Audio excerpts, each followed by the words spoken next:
Hey everybody. It's Rod with Warriors of Wealth and Terry from Prosperity Franchise Group. So I get tongue Mouthful. twisted there. Sorry about that. Hey, we're joining you guys again. We're gonna take some time today, and I'm gonna drill poor Terry on some questions about, hey, how do I get through this franchise stuff? And if I was military on active duty, is it good for me, or do you see in or veterans? And just we're gonna have an open conversation. Hopefully, we answer a bunch of questions about franchising. I'm sure you guys have lots of questions. Maybe we'll answer them. Maybe we'll have some lookups based on what we come up with our own questions. But I'm going to go from there. So, Terry, I'm going to come to you. I'm maybe a year out on active duty. Yeah. I saved a couple of my enlistment bonuses or my retention bonuses. I got, I don't know, $25,000, $30,000 in the bank.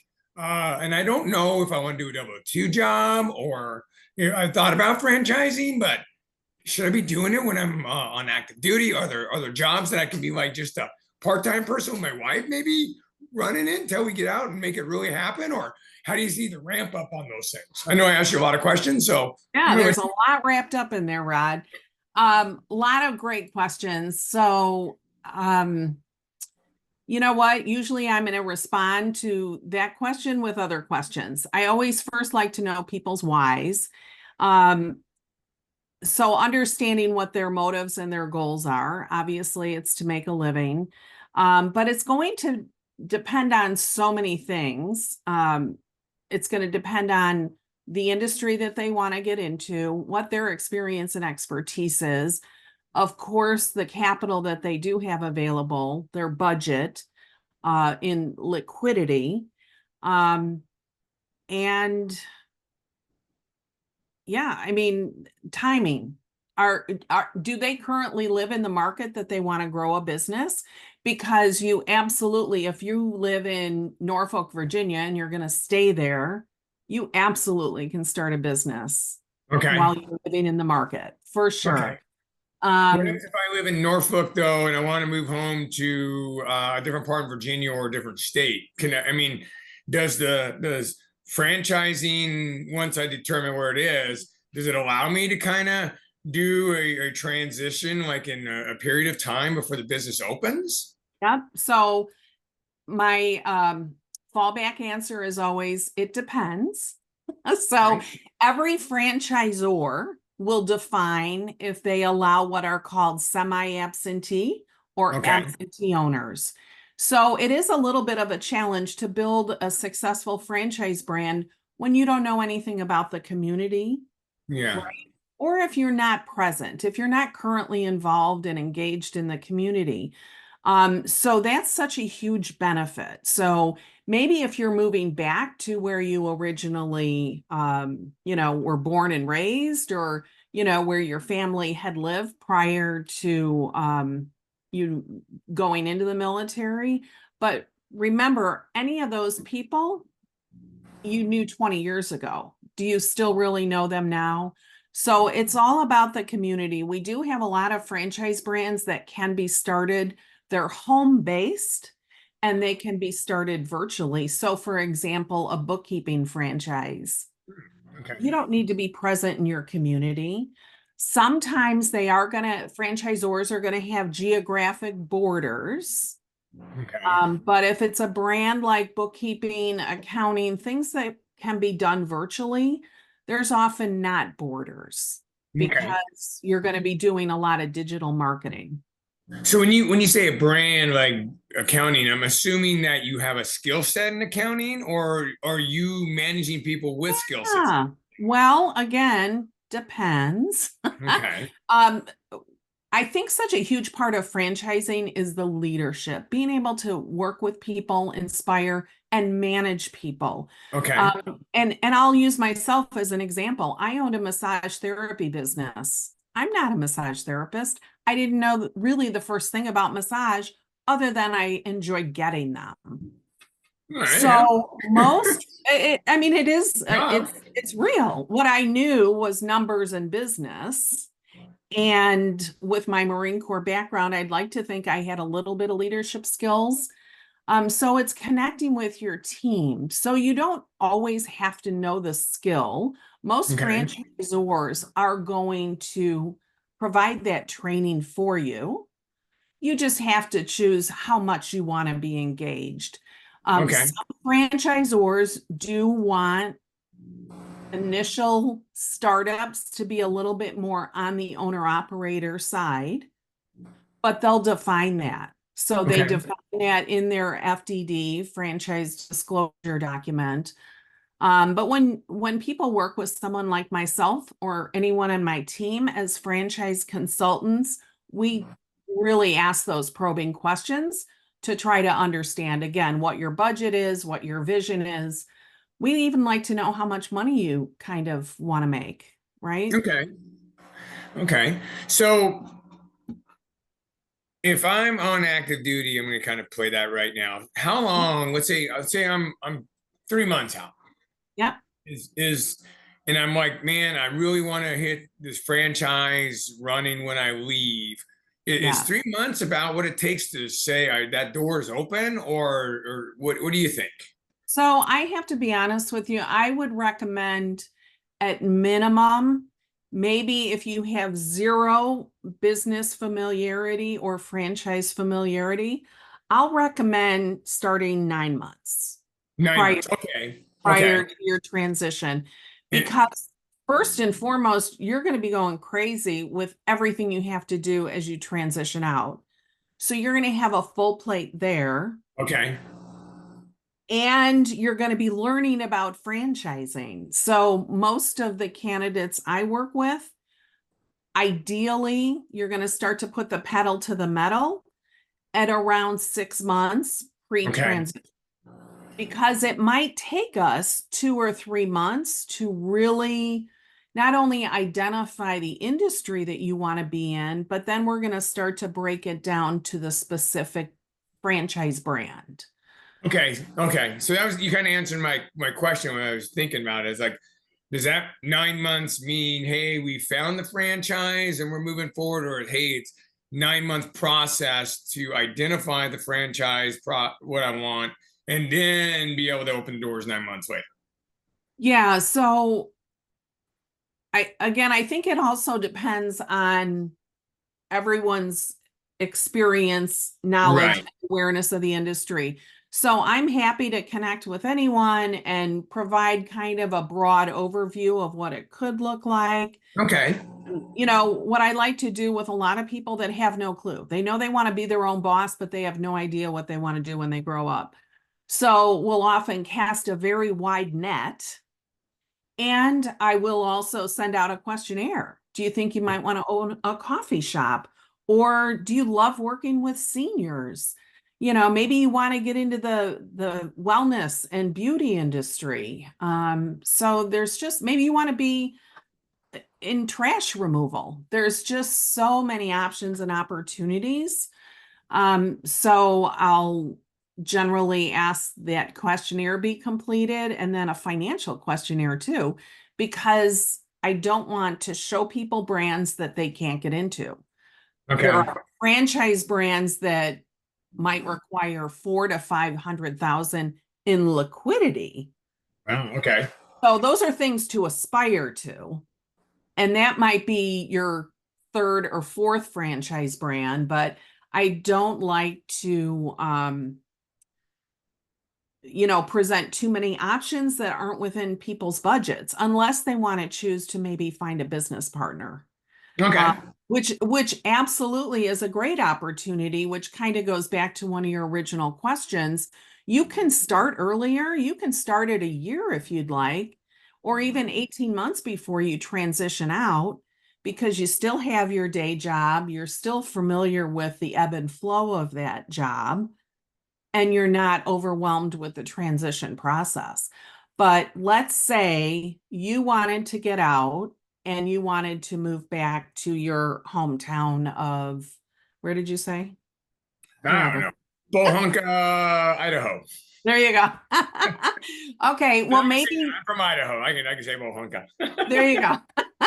So maybe you have family or friends, or maybe another former veteran. Maybe someone's gotten out before you and they're like, hey, Rod, I've always appreciated your business acumen. Let's go into business together. You guys could shop for that together, and then Okay. you could be the managing partner. So you both might throw in some capital, or one of you might throw in a little bit more, whatever. But you would often pay that person as the operating partner as if they were the general manager of the business. Okay. The beauty So is they have skin in the game too, right? yeah, So, yeah. yeah. So something I don't really know, when you buy into a franchise, is it a hard asset or is it like a virtual asset because you have a name you're using, or is it a combination? Like, do you own properties? I mean, I don't know. I own some properties, and so I'm very curious Yeah. about So, good question. And it depends. that. It always does. It does.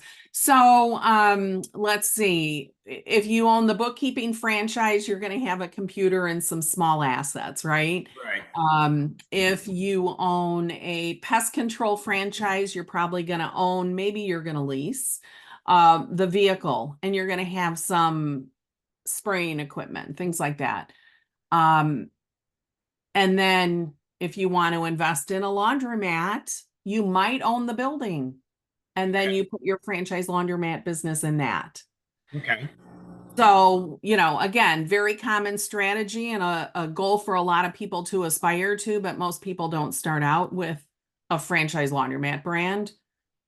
They either own the building and they're going to put a laundromat in it, or they'll get into franchising and then just keep kind of scaling up. Okay. Yeah. Okay. So, Interesting. mhm, mhm. So, okay, let me just say, I'll go back to that. Let's just say I'm a person now with either a job or I'm on active duty, and I don't like what I'm doing, right? Yeah. Let's say I got out and I chose the wrong path. Or I've just got in the wrong job and I'm ready, I'm done, right? I'm ready to leave.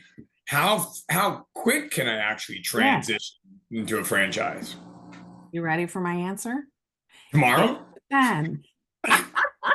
So, honestly, it takes to do discovery and due diligence and to confirm that your brand that you really like is available in your market. It typically takes 60 to 90 days.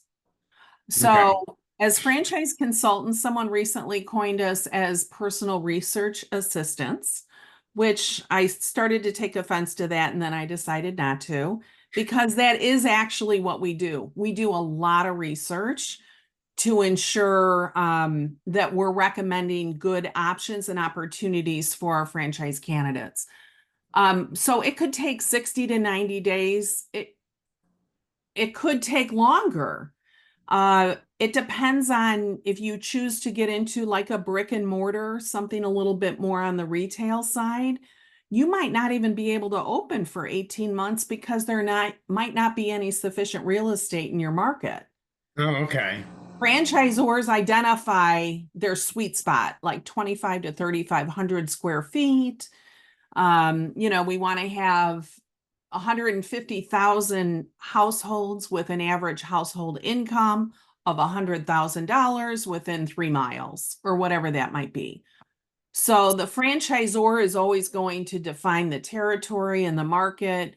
So everything takes research, Okay. and available real estate might not be available based on That's an those. interesting thing you just said. So the franchisor will tell me where, well, I'll ask, right? Let's say I want to be in Podunco, Idaho, right? Yeah. Yeah. He may say Podunco, Idaho doesn't qualify for what I want to do. Yep. Does he come back and say, however, Podinka, Idaho, just 30 miles away, Yeah. actually has what I wanted to do? Yes. Will he kind of help me figure that out? Is that kind of their role as well? It is. So, as consultants, we actually work with the franchisor to help solve whatever concern or issue or challenge there might be. Okay. There are certain franchise brands. Sometimes you can have 3 locations in one town. The towns are so big and so dense and so robust. I mean, I live in the Chicago market, so my goodness, we have a lot of density, so a lot of opportunity here. And interestingly enough, our population in the city is more vertical versus horizontal. So anyways, the bottom line is, yes, we work with the franchisor and the franchisee to help define great markets, because the franchisor knows who their ideal customer is, right? The avatar of their customer. Right, right. So, and there's a lot of technology that can help them identify those great markets. Okay, then let me ask you this. We're going to put a switch. So Yeah. let's say I get in there. We haven't even talked about how that whole process yet. Well, we're going to have a phase 2. We're going to come and hang on phase 2 on this. So Sure. what happens? I get into my franchise and I realize Rod Blunk doesn't like Joe Schmo, who's a franchisor.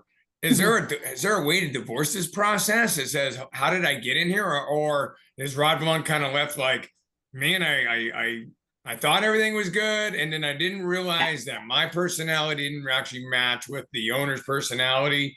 And how, I mean, have you seen that really go bad? I don't know. Yes. Yes. Well, there you go. I mean, people yeah. are people, right? Yeah, it is. People are people. So again, that's part of our job as consultants, is really to get to know our franchise candidates. Part of our job is to vet those candidates. Will they be good franchise partners? So some of the characteristics that we look for, and I can say this because I'm speaking from experience, we're investors in our 4th and 5th franchise brand. Nice. So what we like to do as consultants is get to know our candidates a little bit better. We look for problem solvers. Franchisors look for problem solvers. Okay. They want people that are coachable. They want team players.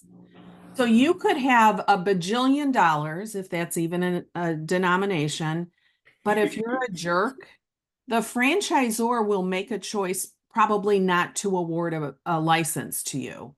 Because even though you can come to the table with a lot of money, again, if you're a jerk and you're going to create upheaval, they don't want you. They don't want you in their system. So when you invest in a franchise, it is actually an awarding process.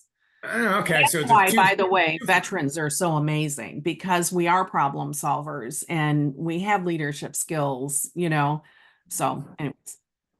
cool. So yeah, I'm assuming if I buy one of, let's say, I don't know, laundromat or something that's easy to book you, can I buy another one? Like another, is it like a key or, I mean, a license to operate that by that name in a different area? Yes, absolutely.